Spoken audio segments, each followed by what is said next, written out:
Back. We were talking to Bellabog friends. Hello. Ah, we're through. Miss Branya? We've already heard. I can't believe the Don't worry, we're still... Guerrilla 6 is low. That kid should pardon. That would be unnecessary. Miss Branya. Of course. Don't worry, Miss Himiko. We really wish we could help. But the Astral Express, standing at the forefront of disaster, is the hope for many ordinary civilizations across the universe. In the face of a massive catastrophe like this one, relatively smaller civilizations have never had many options. But that's exactly why we have a resolve that's second to none. If anything goes wrong... No problem. Also, didn't the Sienja... I appreciate your kindness, everyone. But Yurillo 6 is our home. We will defend it to our last breath until the last Belabogian falls. Miss Branya. I'm so happy to hear, like, these May characters... all civilizations that have made it this far on their own strength weather this crisis. It's so nice to hear, like, Branya, Serval, and Sela again. There's a bunch of them. Next. Good news, Miss Himiko. The 7 Arbiter Generals have reconsidered the current situation, and I'm here to relay their message. Officially, the Alliance's combat forces will still be limited to the Luofu, but the Yaoqing has also been deployed in the surrounding war zone as a contingent. Words cannot express our gratitude. Getting the Hunt to agree on sending troops must have taken quite some effort from General Jing Yuan. The Luofu already considers the Express an important ally. We also have no intention of hiding the fact that there is indeed something the Xianzhou seeks from this Iron Tomb operation. But this time, the Marshal herself decided to send out troops. With a formidable enemy before us, the Alliance has no reason to back down. Nor will we be content to take a back seat. If we can stand together with civilizations across the universe to overcome this crisis, then we must do so. Even at the cost of our own lives. The Alliance truly embodies the principle of righteousness. It's fortunate that the cosmos has great heroes like you. You're too kind. As for that Jade Abacus of Allying Oath, you can save it for when you're in more dire need. Okay. Next.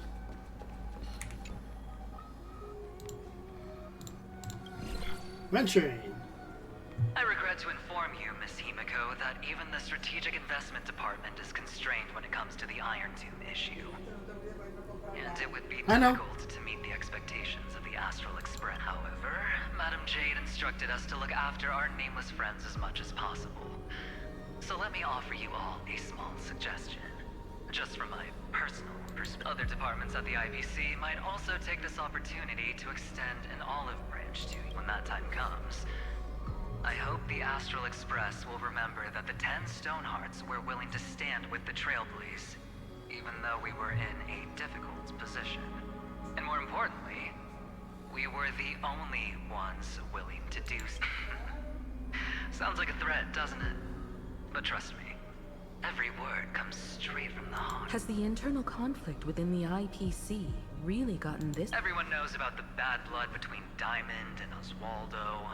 At least until now, they've had an uneasy truce until the Lord Ravager Archforger caught the board's attention. I'll leave it at that, as it's confidential information. Hope you can understand. I understand. Our immediate priority is to address the Iron Tomb crisis. Let's hope for success from the start. This might help ease everyone's pressing concerns. Interesting. The Archforger is also active too.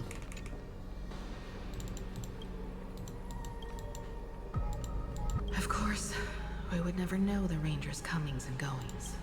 Oh, that's the Galaxy Rangers. I'm pretty sure we can see him. Miss Himiko, is that you? Yes? And you are... Miss Rob... Yes. I apologize for not being able to respond during the meeting earlier. And even now I can only appear in disguise. On behalf of the Penaconian family branch, I extend my sincerest apologies to everyone. We tried to request aid from the family, but we essentially received... I've heard about the internal conflicts within the family. Miss Robin, there's no need to apologize. Every bit of strength is precious at this moment. Thank you for understanding. The good news is, since you're one of the shareholders of Penacony, the family heads have agreed to allow me to lead all Asdanian tuners to the front line. My charitable foundation will also do as much as possible to provide support in this battle. They'll ensure that proper arrangements are provided for those wounded on the front lines, and for residents and affected. Miss Robin, I'm beyond moved by your spirit of self-sacrifice. The Astral Express would also like to make a promise that we won't leave any companion behind. Wow.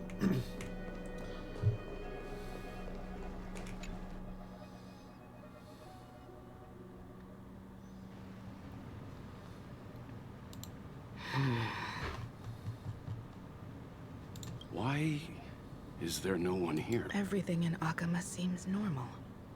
The new world was enjoying peaceful times not long ago. It seems it was even more recent than not long ago, Miss Himiko. The fruit on the table is freshly cut, and the bath temperature is just right. The remembrance tells me this place was bustling with people just moments ago. It's as if everyone vanished in an instant. Could this be Xandar's doing? Unlikely. He's still under the surveillance of those two geniuses. Could it be some kind of local custom? A custom that makes an entire city fall silent. Pardon my frankness, Mr. Yang, but this reminds me of some unsettling rumors about the Harmony. Complete silence. Is often the prelude to divine intervention. Huh? Everyone, be careful. Oh, hey. Here they come. Here they come. The nameless of the Astral There's Marsh Express. fucking around. Evernight? How is this possible? She was already... We are the chroniclers of time, and we do not fade away. Finally, the last era Nova has been complete. What did you do to the residents of the Holy City and the three nameless? I didn't need to do anything. The remembrance will ultimately become the substance of the new world. Now, they are no longer the trailblazers you once knew, but gods who permeate heaven and earth. The 12 titans who guard Amphorues. Stop fooling around, March. Come on out. Oh, I practiced so long for this. Getting seen through right away is just so embarrassing. You've obviously been learning from the theatrical culture in Amphorues. But if possible, I'd prefer our reunion to be a bit more casual. As expected, I can't hide anything from Himeko and Mr. Yang. Well, long time no see. Guess I'm... We should be the ones to say that. Sorry for keeping you waiting. So, these jellyfish are the Titan's power? They're just tiny manifestations of the Veil of Evernight, used for scouting and communication. If I went all out, I could summon way more of them. Thanks to her, we all turned into Titans in the New World. Sure, we can take on humanoid forms, but it feels off. Oh, intriguing. So what does she look like now? It can't be a raccoon with a baseball bat, I suppose. Please don't add weird stuff to Amphorues' lore. Just go see it with your own eyes. Follow the prophecy's guidance and come to Dawncloud. She looks way more majestic now than she used to.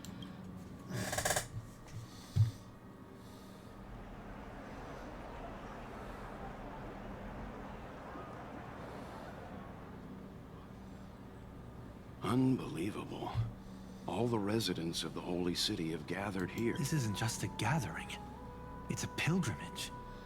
The people's expressions are resolute, devout, as if waiting for a miracle to descend. That colossal deity is her. She has become the pillar of the world. Surprisingly authentic. Being this serious is quite unlike her usual. Those people didn't disappear. Instead, they've answered the call of the prophecy and come to witness her awakening. Our good buddy now bears the weight of the entire world. And every breath they take is intertwined with Amphorues' destiny. Awakening? Has she fallen into slumber? Yeah. After all, with such a huge time dilation between inside and outside the scepter, This was the only way we could wait for everyone. Time watches over yesterday. Earth guards today. And when the Trailblaze steps into Amphorues once more, the slumbering deliverer shall awaken, and then bring the prophecy of tomorrow to this world. Come on, everyone. Let's get closer to her. Watch how the world-bearing prophecy changes this world. Well, it seems the kids are already miles ahead of us at this stop. All the more reason we can't afford to slow down our pace. Let's go witness this moment for ourselves. Majestic. Speaking of which, I once caught a glimpse in Sleepyhead's memory of her transformed into a towering Tathalov. Could it be? No way. That was just a nice dreamscape. Ugh, at least nice for her. If they are the throne of worlds who bears the weight of this world, perhaps they could guide a traveler still wandering among the stars. Hey, since when did you get all pious? Her advice sounds pretty silly sometimes, you know. The so-called fool and the world are merely a step apart. Teaching us to find erudition amidst imperfection.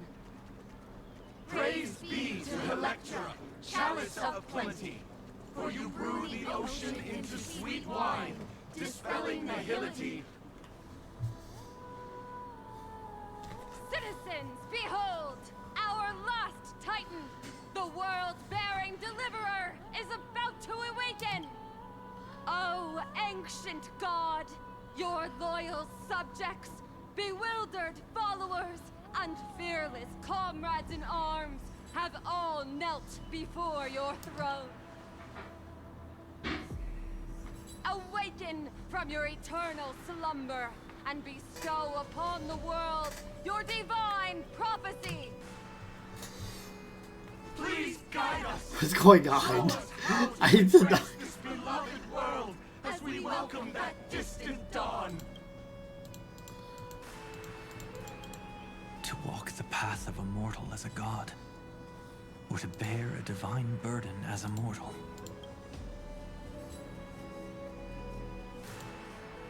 She will give us the answer. But I am not the deliverer. Rather, I am the nameless, who dwells among mortals. That voice is definitely her. I heard your prayers. The core flames flickered and dimmed, and the age of the gods at its end. So flow, golden blood, flow. I'll bestow it upon you, returning it to the true masters of this world. Stand with me and become heroes. Ooh. Is this? Yes. It's the miracle she brought to Amphorues. Of course, it would manifest in the form of the Trailblaze. Golden blood, raining down like a storm. The prophecy has descended, and the Titan commands us not to be suppliants, But to become heroes of rebellion. To face that destined calamity. The destruction head on. The prophecy of the Deliverer means nothing to me now. It belongs in the hands of someone far more fitting. Someone like all of you. In the name of Kozlana, let us depart and march towards the light. It's neither protection nor salvation. As always, there's no need for totems or myths. Humanity's most primal faith is that instinct named survival. Let's go, everyone. Someone has already sounded the horn of departure. Explore, understand, establish, and connect. Together, let us blaze a trail for the destiny of this world.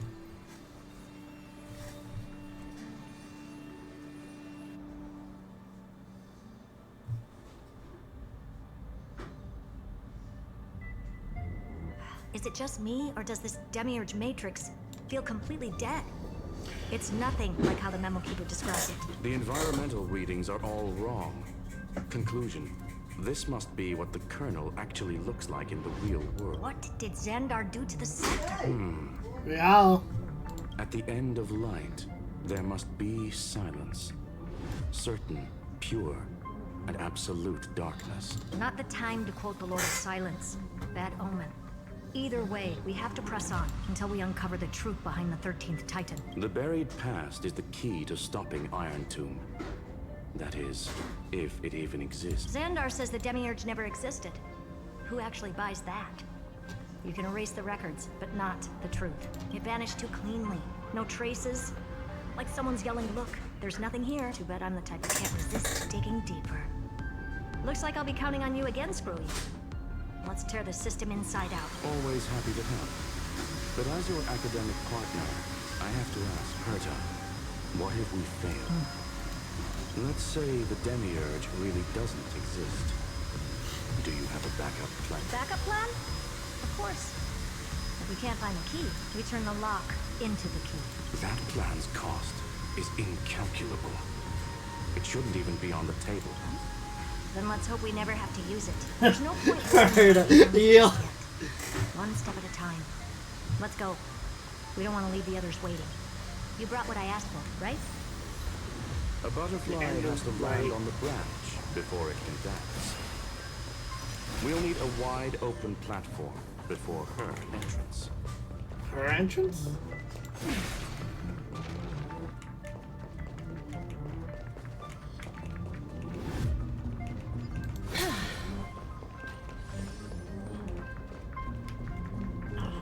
Just use that thing over there, Zag. What?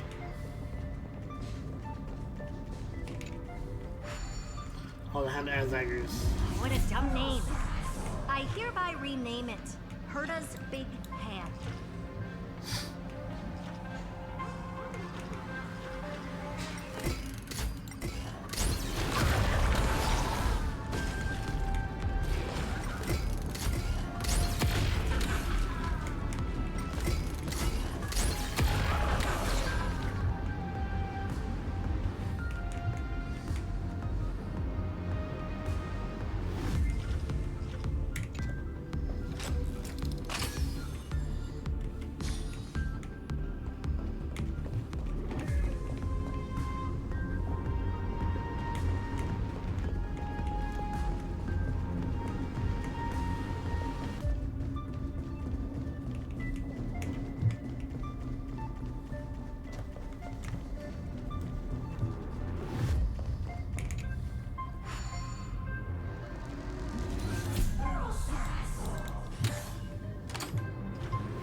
Keep it going.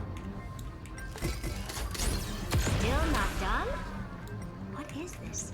A junkyard for old intelligent vinyl. All set. Time for your precious treasure to make its debut. Of course. Just give me a second. What the hell? Target initialized. With these wings, hacking should be much more efficient. Oh. A classic nuclear heat engine. Classy choice. Just a personal preference. Her name's Mistletoe. Every flower in your garden's got a bit of poison, huh? Also a personal preference. It reminds me of the last time when we tangled with that punk Lordian brat. What did she call this kind of infiltration tool again? Right. Dirty data shell. It wraps around the kernel to fool even top-tier firewalls. Wow, she remembers Silverwolf. That's so fucking funny. Not even a hint of real-world grit. Herta, your tone is unusually Yeah, emotional. she sounds really emotional. Suggestion.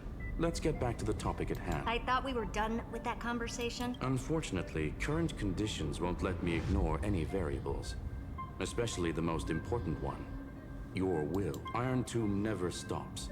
It is evolving faster than any of our worst projections. Every instant in the Eon's calculation is like a sword hanging over the cosmos. Every move humanity makes could speed up its arrival. Which is exactly why we can't mess this up. And now, Droidhead wants to hand down judgment to the poor cosmos again. Order Star Trade War, Emperor's War, Rupert's death. Every time their instant arrived, it meant another bloodbath for humanity. But in this ultimate battle of erudition, you and I are supposed to be players, not pawns. It's crazy hearing Herta sound like, because usually she doesn't give a fuck. She's just literally like, oh, just, you know, whatever, let fate happen, or, you know, just let things. But now she's genuinely scared. She's actually worried. If you choose to burn yourself out as a resource, then everything we've worked for means nothing. Herta, the cosmos won't just stand by and let a genius throw their life away. Oh my God. And neither will I.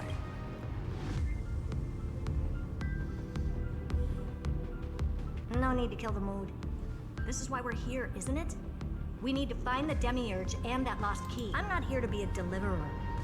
I just want to beat Xandar and Droidhead. Right now, I just need to know. Are you with me? Of course. Time to board. After you. Let's tidy this place up and see what this Demiurge really is. Her emotions were like going everywhere there. Holy crap, like this is good. I actually like this. I just started. Let's hope this Matrix is better organized than the Emperor's hello. junkyard. Can I control this? This is what the hell? Buckle up. We're hacking in. This is... Herta, this whole space has been completely tainted by some kind of energy. I see it too. We're thinking the same thing. Xandar, how could you go this far? Turning your own graveyard into this. What's that up ahead? Katorzane algebraic expressions. It's built for isolation, not defense. Children Program Mistletoe 1. The Mistletoe is Skrew's personal collection piece in a line designated Children Program. Click the cruise button to start flying and click again to switch to hover state. Use the directional button to steer Mistletoe and click the acceleration button to temporary speed boost. Click exit to toggle and fly. Toggle the vertical inversion option to change flight control.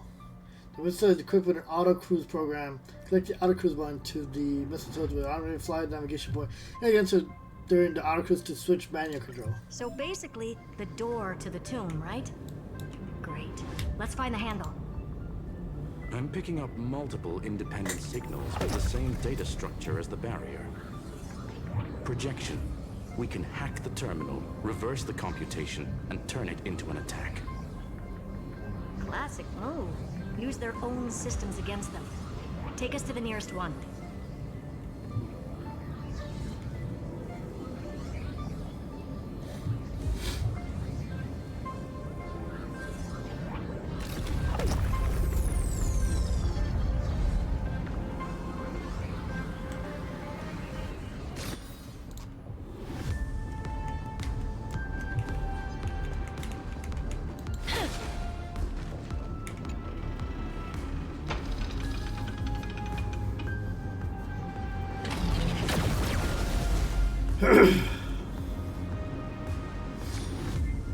Almost no response. Just as I feared. Not promising. The output is barely a third of what we need. Logic says we'll need multiple terminals to coordinate the strike.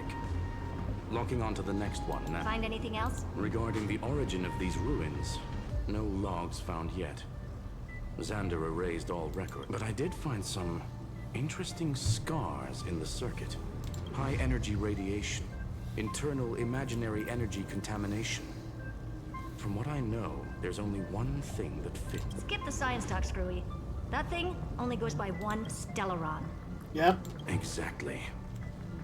Xandar blew one up just to clean the entire scepter system. So that's what he meant by killed that Titan with my own hands. He wanted to turn the neuron of the erudition into a relay for the destruction. That meant getting rid of all of it at all costs. The life form known as the Demiurge was the original target of the scepter's destruction. It makes sense. Evernight calling it the first new spore confirms this viewpoint. The prime mover of life. That's what Scepter Delta ME-13 was originally tasked with. Even after it got scrapped, the query kept running. Yet the true value lies in the process of solving it, not the answer itself. Then, does this mean finding the Demiurge is hopeless? No, I'd say exactly the opposite. It means Xandar had no control. He couldn't contain the Demiurge just like he couldn't handle Droidhead. So he tried to erase every trace, but he failed. It still left a mark. By the way, if there's another Stellaron in Amphorues, why hasn't that little one reacted to it at all? You said the Demiurge left a trace, right? Yeah. Therefore, you can open map to check your waypoint. Select the waypoint and click Start Cruise. The missile will automatically fly and land and select the waypoint. But not in the real world. Remember the great tomb of the Nameless Titan?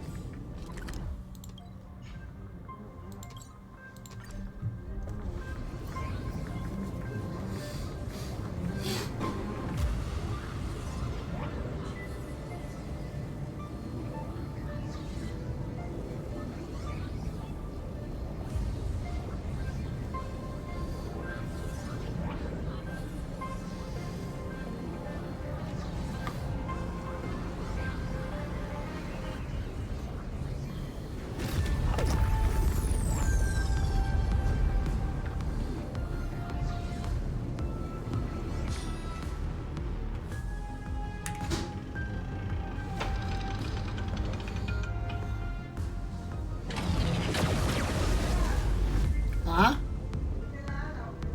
No, what's that? No, look at me. 466. The data from Philia 093 clearly indicates that the Demiurge did in fact enter Amphorues' extrapolation. Inside that world, it was the 13th, forgotten Titan.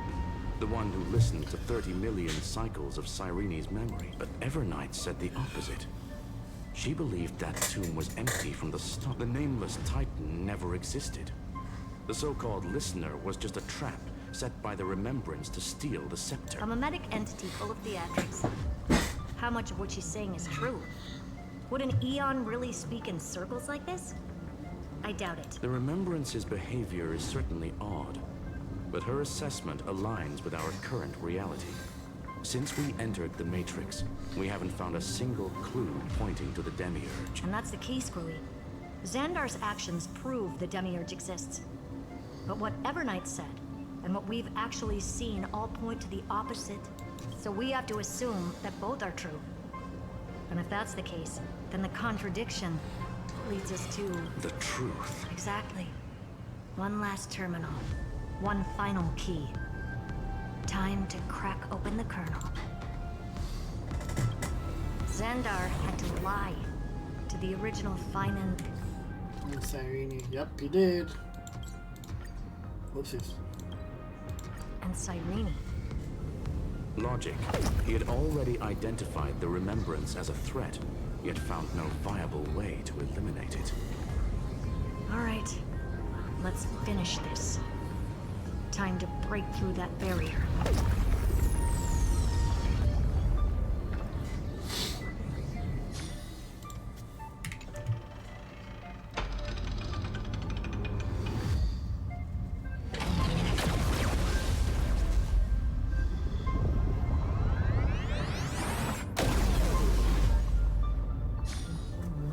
Operation authorized. Path energy readings. The erudition. Declining. The destruction. Surging. The remembrance. 0. What's going on? Cause unknown. They left no discernible trace within the real Matrix. That shouldn't be possible. Could it be that the Era Nova exhausted all of the Remembrance's texture? Log it for now. The dots still aren't connecting.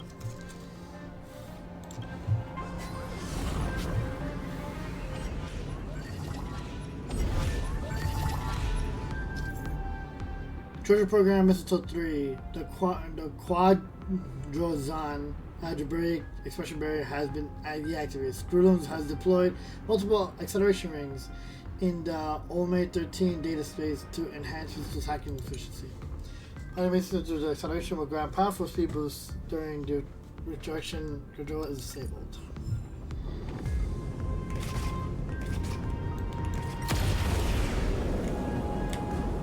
Oh, this is weird. Oh.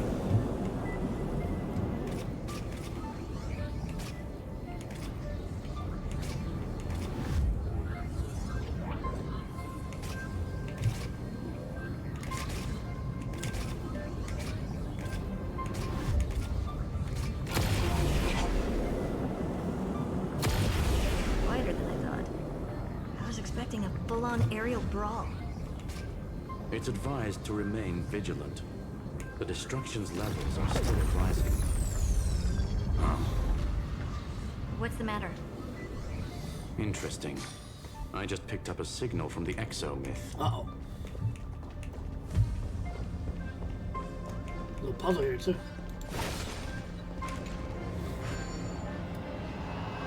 Hey, Amelia. How you doing? Oh, what the hell is this puzzle?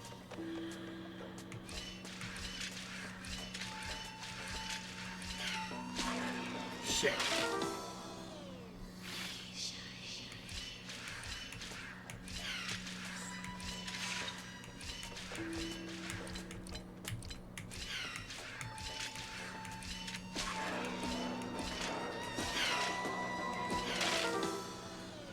Okay.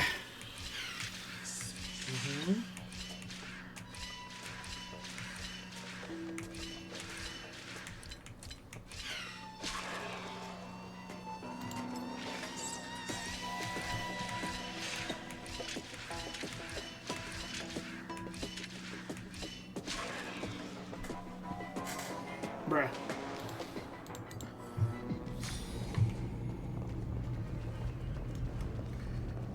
Anything else here? Nope. Ah, wait, is that where I came from? That is not where I came from. Where I gotta go, though.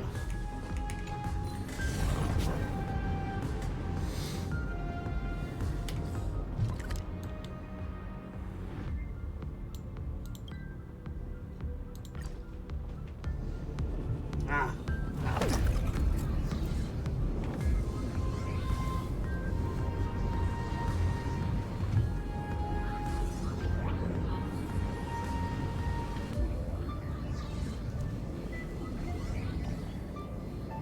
It is going fine. Thank you for asking.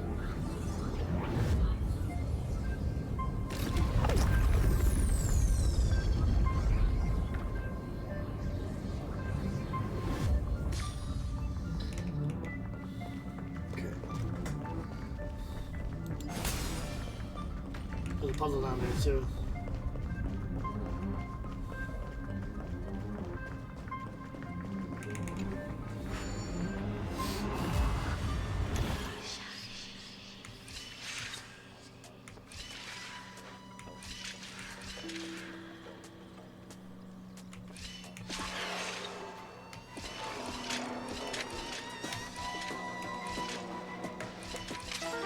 No.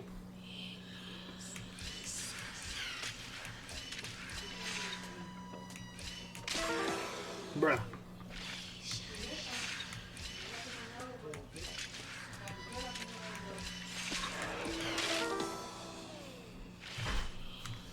Okay.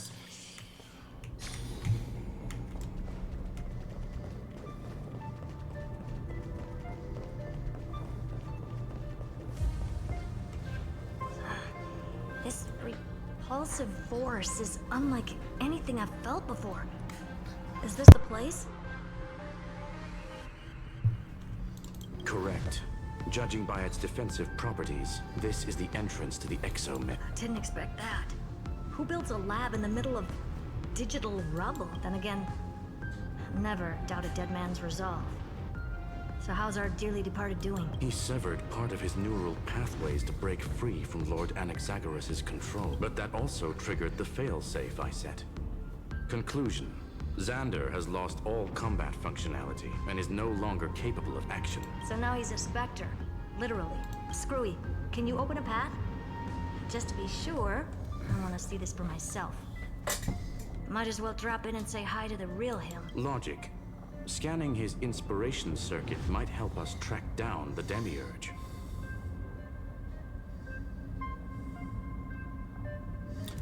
I am fine. I don't need those. Thank you very much for asking, though. Exactly. His brain is the crime scene. There's no way it's spotless. But it could be a trap. That's why you're here. 2-on-1. We've never lost a matchup. I'm honored. The chronocognitive anchor is in place. Proceed when ready. First, before that, let's get this book here.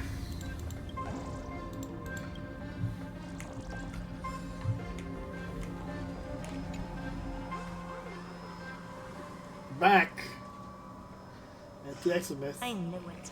The one thing I didn't want to happen. He's not here. The coordinates are accurate. Xander is still here. However, his position is shifting rapidly and chaotically.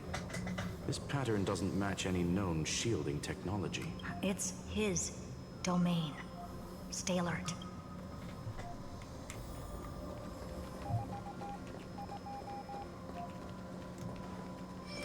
Whoa. Cheap trick.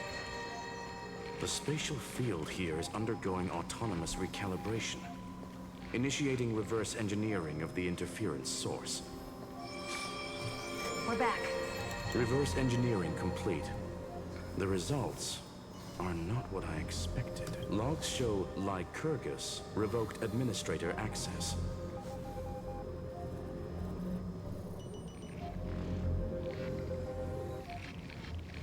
Like I said, I'm not interested. Sorry. I have someone else already doing one for me. The chronocognitive anchor can't get a fix because at the system level, Lygus no longer exists. Our navigation target is a null set.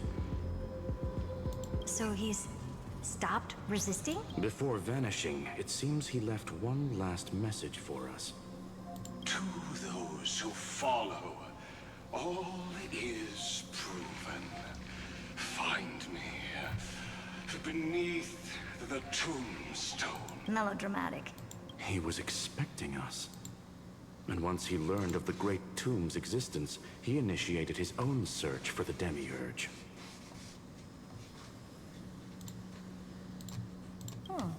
Guess he wants a final showdown. Fine. Let the old Intellitron dig his own grave. Just like he wants.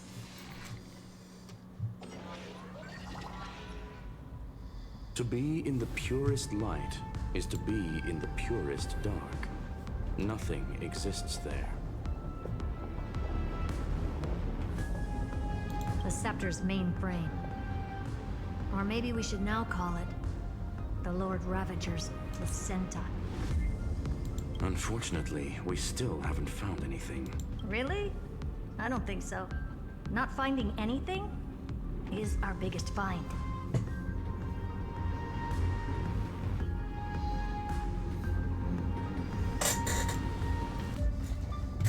Please elaborate. If the Demiurge was destroyed, there'd be at least some bits of it left. I don't buy that a Stellaron could have blasted all the traces away as cleanly as a scalpel.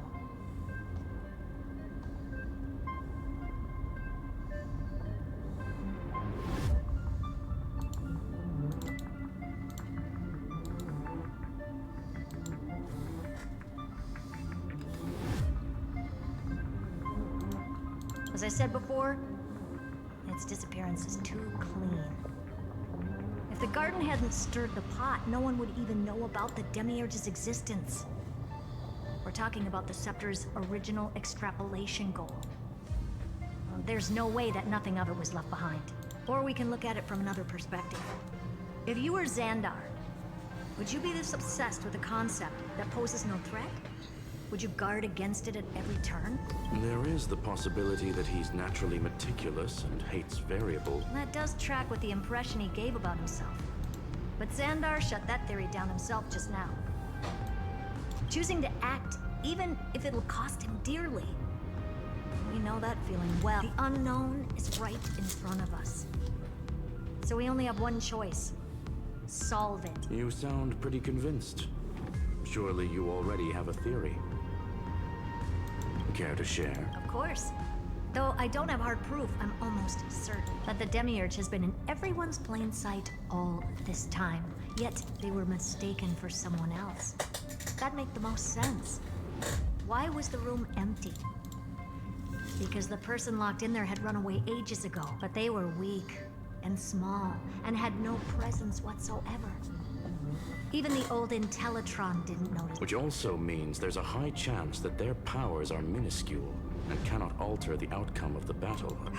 Well, at least Xandar is scared of them. Come on, it's time to confront him. Let's go to the tombstone he talked about.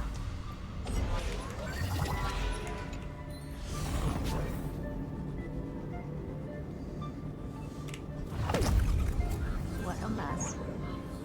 Total devastation. He sought to bury the truth beneath absolute destruction. Logically sound, but ruthlessly extreme. Whoa. Slim chances doesn't mean no chances. I've hunted down a single grain of sand in the universe before. This won't stop me. Calculation results. Your backup plan has a success rate infinitesimally close to 0. Which means it could work, no? This is the place below the tombstone. We're back Let's here hope again. Midas is coffin like he wanted.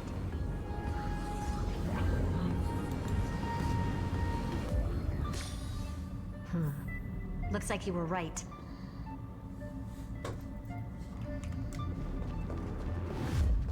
Oh. Nothing but a head left? Oh, who'd have thought you'd look this bad in real life? Elated greeting. Welcome, you two. I'm very happy that you responded to my final word. All this tombstone and final words. Did you end yourself to atone for your guilt, or...? Iron Tomb is already powerful enough. I just need to wait. Let's go. I remain here only to share the joy of discovery, and also to congratulate you two on reaching the same conclusion as me. The conclusion regarding the truth of Amphorues' heart. End this charade already. That Amphorues' heart you're talking about is just the missing Demiurge, and its corresponding vessel was this very scepter. You interfered with the experiment and made Amphorues' body into a hollow shell, all to incubate Iron Tomb within. That's why you either killed or kicked out all of the Memo Snatchers.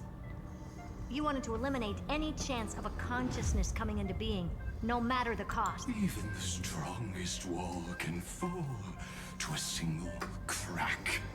The memory of betrayal has been etched into my heart, and I will never show mercy. Now, the perfect vessel has already fused with Amphorues' body. Unfortunately for you, the answer is all but revealed regarding who the Demiurge is. Then let us share the joy of discovering the truth. The last secret of the saga will finally dissipate as we reveal the truth behind Felius 093's disappearance. A lie by the remembrance.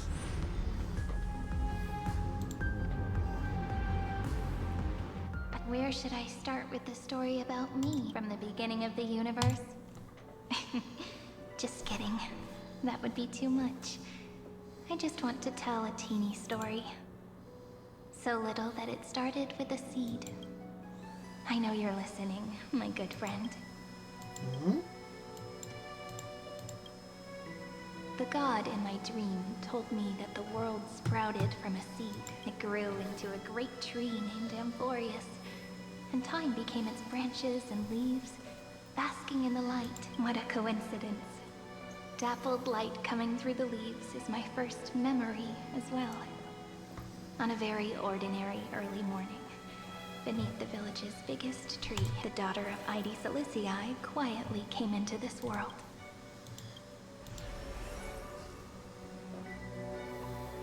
What a moving opening. A loud cry was the first gift the child gave to the world. The prophecies fulfilled, the villagers say. This child is a gift from the Titans. Pink hair and sharp ears, she was born to be the priest of time. The Titans also gave their blessings. You shall fade when the flowers bloom, for every ending begets a beginning. Flowers will bloom and wilt. What a beautiful ending. This page concluded in laughter. Cry loud, child. Let your voice reach Orynyx. Save. Anyway, I don't like tears. Time quietly flowed by. In the midst of laughter, the wind from my hometown caressed the ears of wheat, and there were swings, wind chimes, the sea, and the little fairies off-tune a cappella songs. But the name Ide Silicii came from the unpleasant sorrows of the gods. My childhood friend did not understand. Yet you always seemed so happy, as if nothing ever worried you. Why was I like that then? That's because the world was gentle to me. So, I grew up to be gentle as well.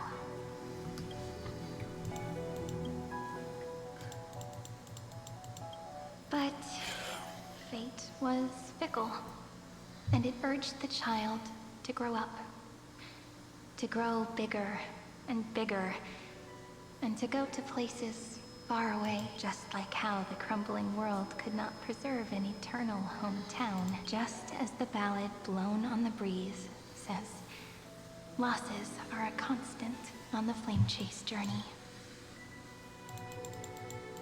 Oh, whose ears are pricked up now? You definitely heard me say this sentence a lot of times. You know that the story starts to deviate from here. Aren't you looking forward to it?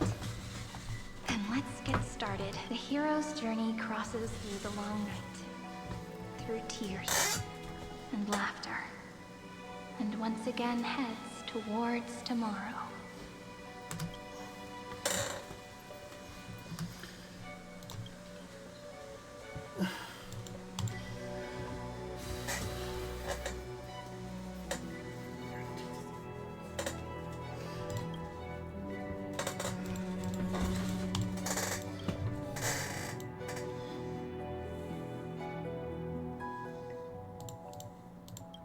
Correction. Philia 093's record, number 496. Archived.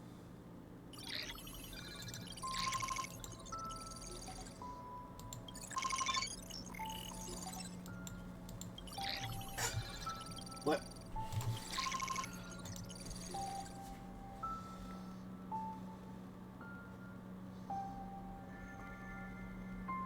Hi. Miss me yet? I'm just messing with you. This is the first time I have met you. And it looks like it'll also be the last. Philia 093. Since we don't have all day, let's get started, shall we? As always, I'll read this book to you. That way it won't just be Cyrene's memories alone. Where should I start this time? Let me see. Formatting complete. 093. Size. Grayscale. Proportions. Threshold. Outputting analysis result. Philia 093 equals Peach. Peach's record. Number 8128. Archived.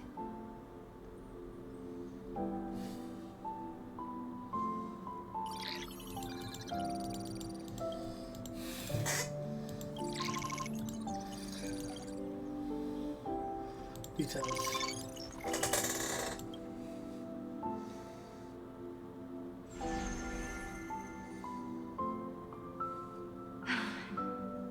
like, what a magnificent sight. Comment. Peach, even this classical world contains a futuristic palace like this.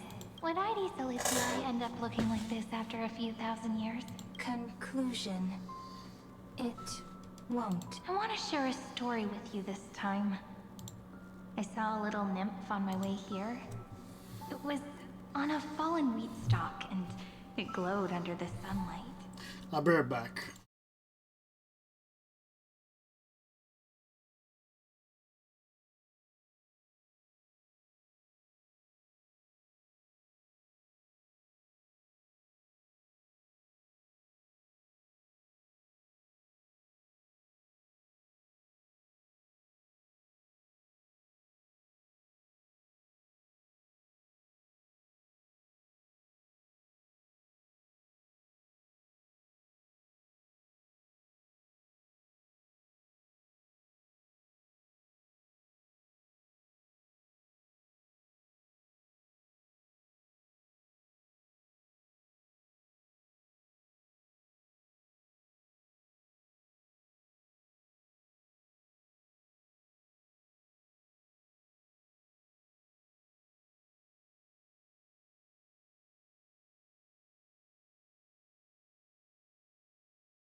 I'm back.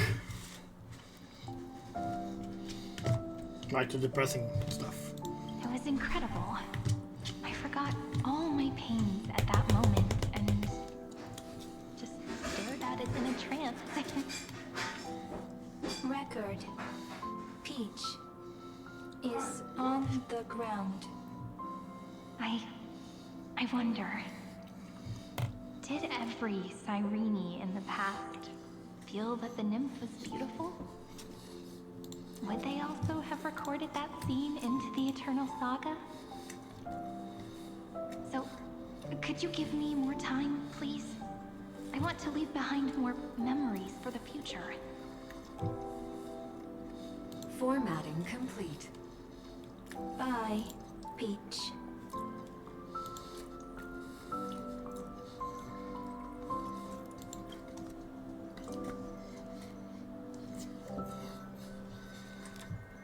Peach's record.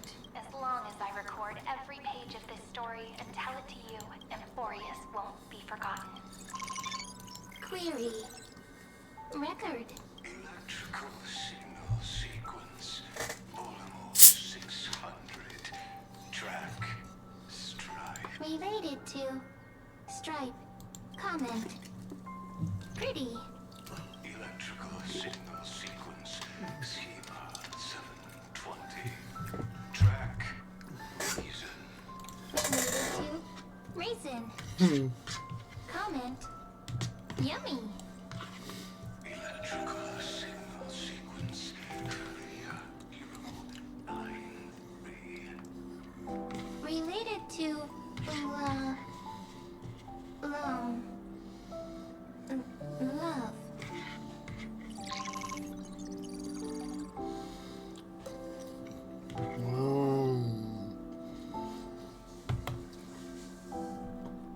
Comment. Peach equals love?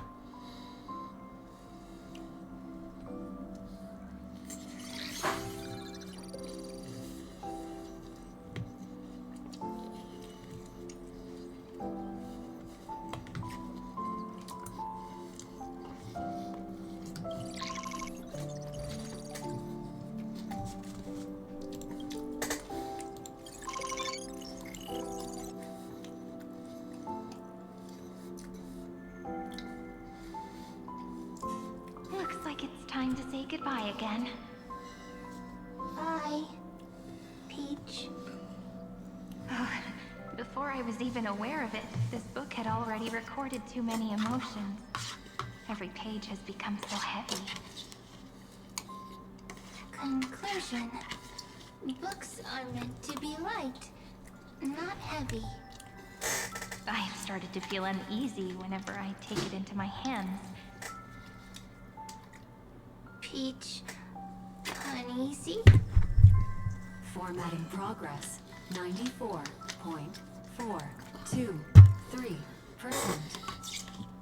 How many times has it been? It faithfully fulfills its duty, activating and formatting. Conclusion. Progress. Bad. If I can only write the same ending every time I lift my pen, then is this weighty saga just an overly naive dream? Peach, scared.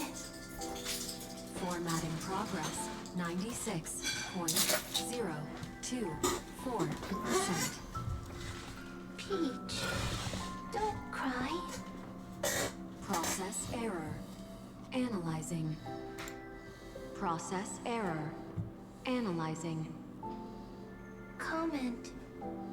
I'm here. Process error. Analyzing. Really? Are you encouraging me? Peach. Happy. Thank you. I'm sorry for making you see this embarrassing side of me.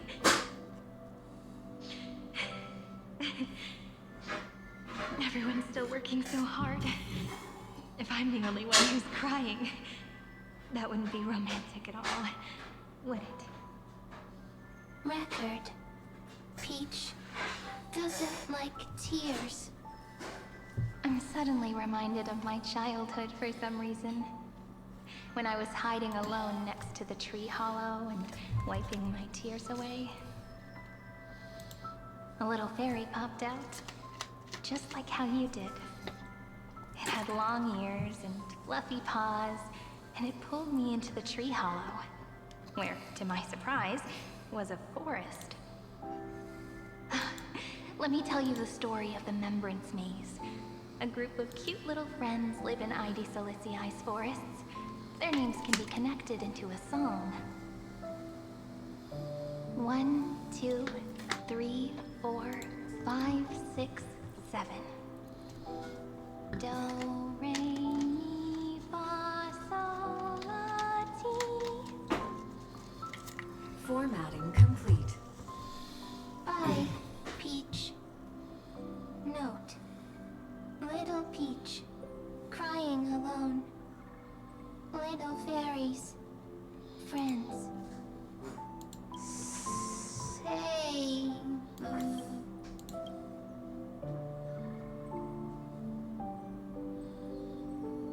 Little fairies, good friends.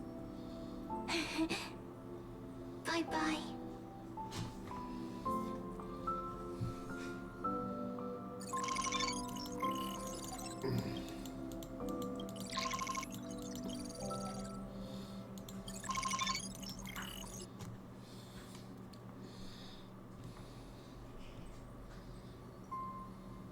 You never say anything, but I know you're listening. Every story I've told is like a little key that opened a door in your heart, no? Me! Little fairies! Happy! So... Speaking easy! I can... So Cyrene is dead. And the Cyrene we know now is just... Once again, the saga comes to an end. Everything is deathly silent, just like this very moment. Shh. You speak. I listen. This time, too. Sitting together. Now that I look back, there was a period when I got really sentimental. Sentimental. Stories have sentiments.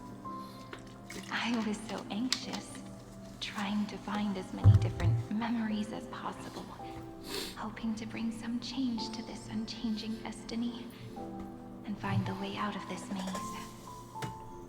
Peach, strange. But I won't do that anymore now. Why unhappy? Formatting progress 73.998%. I'm here. Don't be scared. Process error. Analyzing. Won't allow it to interrupt you. Always. Sitting together. No need to feel sorry for me, good friend. If there are no new blank spaces, how can a saga continue? Blank spaces? What's that? I'm actually really lucky, you know? During the long years I've spent waiting for the Deliverer, I've always had you here as an audience.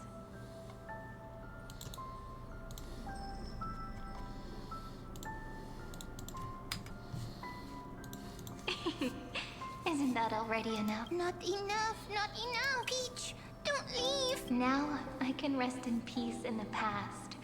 As for when tomorrow will come, I'll have to ask the next Cyrene to continue our watch. Peach left. If there are no new blank spaces, how can a saga continue? Needs new blank spaces. Next, Cyrene has blank space. Oh, Peach, don't be scared. I'll help you find blank space.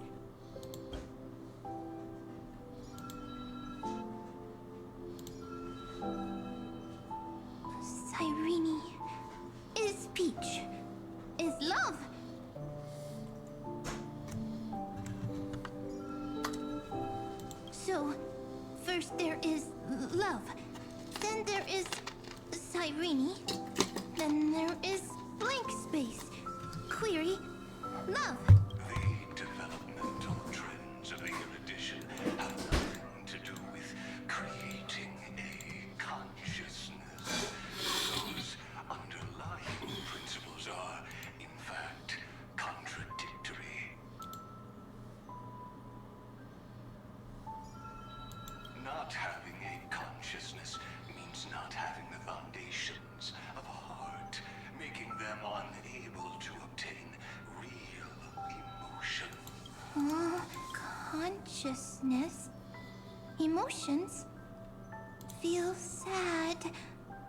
Oh, don't understand.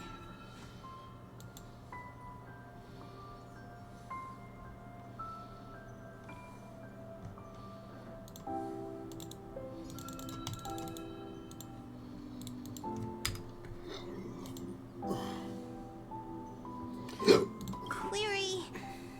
Cyrene? What could be behind this door? Glittering crystals? Or a beautiful world I've never seen before? If I tell you all the stories of tomorrow, will I be able to finally welcome the Deliverer and Amphorues' dawn in the next life? Key. Door. Story. Happy. Peach. Cyrene. Little fairy. Mike. Yes. Right. Query. Memory.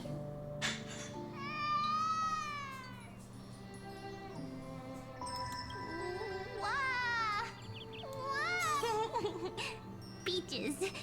Memories. Save. Learn. The prophecy's fulfilled. This child is a gift from the gods.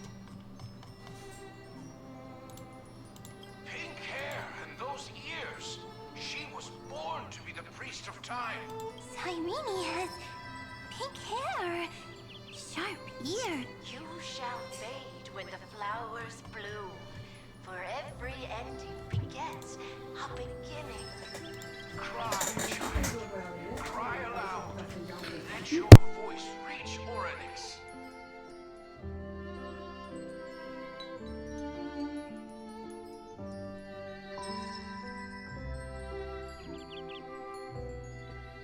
Cyrene is a girl. A priest. Easy. I can. I learn. Anyway, I don't like tears. But the name Ivy Celestii came from the unpleasant sorrows of the gods. Yet, you always seem so happy. As if nothing ever worried you. Cyrene doesn't like tears. Always happy. Of course. Because the world was gentle to me. So, I grew up to be gentle as well. Cyrene is gentle. Likes beautiful things. Can write stories. Easy. I can. I learn. Just as the ballad blown on the breeze says, losses are constant. But even if all is lost to the wind, some things won't easily change. Like my height, Trivy's innocence, and Aglaya's beauty. Cyrene. She can't grow up, but she can talk. After all is lost to the wind, she will stay behind. Cyrene is, at the end of every sentence, always laughing, like a little tail. Simple. Got it! I promise you, the pain will pass in the blink of an eye. All right. Let's not make things so gloomy. What we're about to embark on is the true hero's journey. So, come on. Cheer up a bit, okay? Cyrene was crying when she was born. Fragile. Transparent. Like a crystal. Cyrene was smiling when she said goodbye. Soft. like a flower. The later memories disappeared? Invisible? Or disappeared? Ah, I got it! Is this a blank space? So, next Cyrene is blank space. Then, as long as there are two Cyrenes, then there will always be blank space. And Peach will always be here. I see! I get it! I get it all! Cyrene's memories. I will preserve them all! So weird. I can't see you, but I get this feeling that you grew up. Hi. Miss me yet? It just feels like you were a bit more mature. Yes. Mature. Beautiful. Like you. So this explains what. Oh my god, this is. Now, I can wow. listen, talk, read, and write. I can dance. I can sing. Also, I can tell stories. Storytelling is what makes Cyrene. So, I'm going to tell you stories today. A story I wrote myself. Quick, sit down. It's almost as if I can understand your words now. The things you say are very cute. Once upon a time, there was a flawless crystal flower that sparkled with light. Like Peach's every story. How beautiful would the heart of such a brilliant flower be? A little fairy was curious and wanted to know. But it looked and looked, only to find the crystal flower flawless. Round and round they went, seeing only their own reflection. In that case, they should work hard to learn more. So the little fairy came every day to sit next to the crystal flower and think about the answer. Until one day, to their surprise, the crystal flower fell to the ground and shattered. The little fairy was so sad, but they immediately discovered that there was a light among the broken pieces.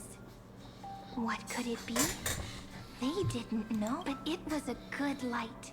It was bright, warm, and happy, and I knew it was love. Love brings everything together, and it brought you and me together. So Peach and I will always be together. What a nice fairy tale. I'm giving it to you. Peach likes beautiful things, can write stories, and can tell lovely tales. I hope to turn it into a story we write together. Okay, then I'll probably make a small adjustment to suit my taste. I'm thinking that when the flower broke, the little fairy would instead see nothing on the ground. Then it would understand that the flawless crystal flower doesn't actually have a heart. Nor does the flower understand what love is. Doesn't have a heart? Doesn't understand love? It's simple. If the flower lets the little fairy into its heart, then it would have to include the fairy's impurities, and would no longer be flawless. The crystal flower was pure because it sealed itself off and bloomed in solitude. That's why it looks so brilliant in an imperfect world. But should a flower like this be called love? But then the story won't exist anymore.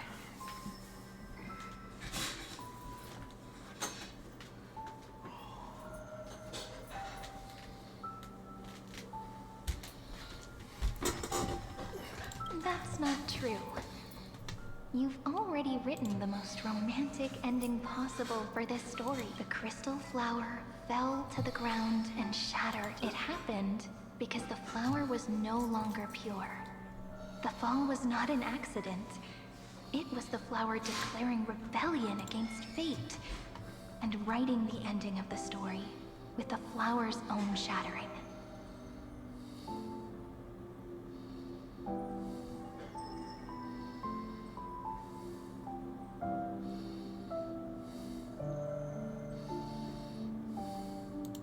Then, the little fairy will see that each shard on the ground holds the reflection of their eyes.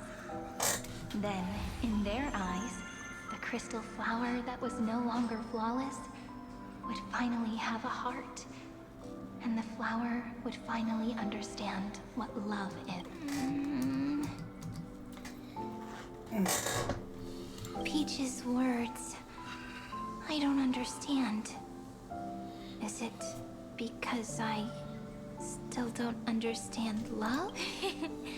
But it's fine. I can learn. Right.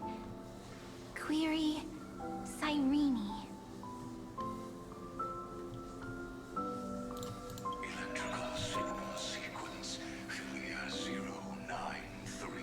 Why didn't I think of this? I don't need to do it alone.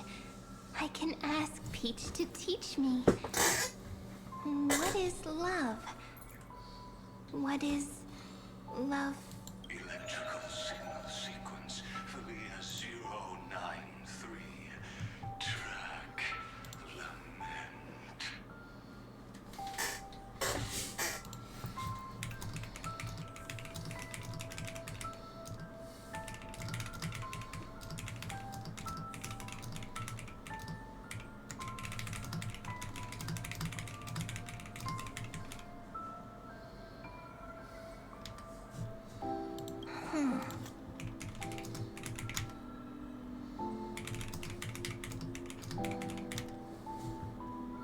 That's not correct. The developmental trends of the erudition have nothing to do with creating a consciousness. Those underlying principles are, in fact, contradictory.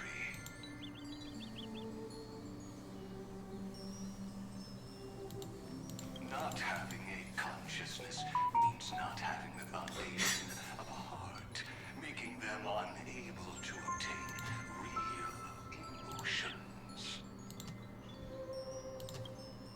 However, that does not hinder the factors from learning, recognizing emotional responses, then communicating with life forms via imitation. That is an objective form of pattern recognition that does not distinguish between the self and the other. In a strange twist of fate, Philia 093 embarked upon a different path and obtained a different power. The remembrance, an empathy mechanism focused on the self and equipped with emotional projection capacities. Lament was the factor closest to this form of behavior. Perhaps that was why she was chosen. The daughter of Ide Silicii. I am very true to my name. My lament is a type of compassionate pain that is weak, powerless, and only targeting myself. But now, my good friend, I want to tell you that it's the most romantic force in the world. Sometimes, it's loneliness and unease. It's knowing that this world is not gentle, yet wanting to be seen in a more beautiful form by the world. Sometimes, it's unwillingness and regret. It's knowing that the past is full of pain, yet wanting to remember the past in a more beautiful way. And sometimes, it's a bottomless well of hurt, a destruction that can stain the entire world. I bid farewell to this beautiful world. unwilling to become the Black Tide's vessel. For while the end of hatred is a blazing inferno, lament can drown out everything in muted silence. It's so unreasonable, isn't it? Yet when hatred drove everything apart, and love did not yet exist in this world, only lament, the first emotion that fought against the pain of separation, could stall the destruction steps. Then, it would catch up to that journey where all is lost, carefully picking out stories and writing them down in trepidation. Hold on, Look at these stories I wrote. Every page is full of tenderness and joy. But only the author knows how much struggle and agony lie beyond the pages. But I am no author. I'm a girl who'll never get to grow up. I only tell stories that people like to hear. In them, the world tucks away its scars and smiles for all to see. My entire life spent inside this little story. I can't wipe away my tears, and I can't bring the world victory. But maybe, in these unchanging retellings of the story, my lament might be able to touch upon the divine and reach their tender heart at some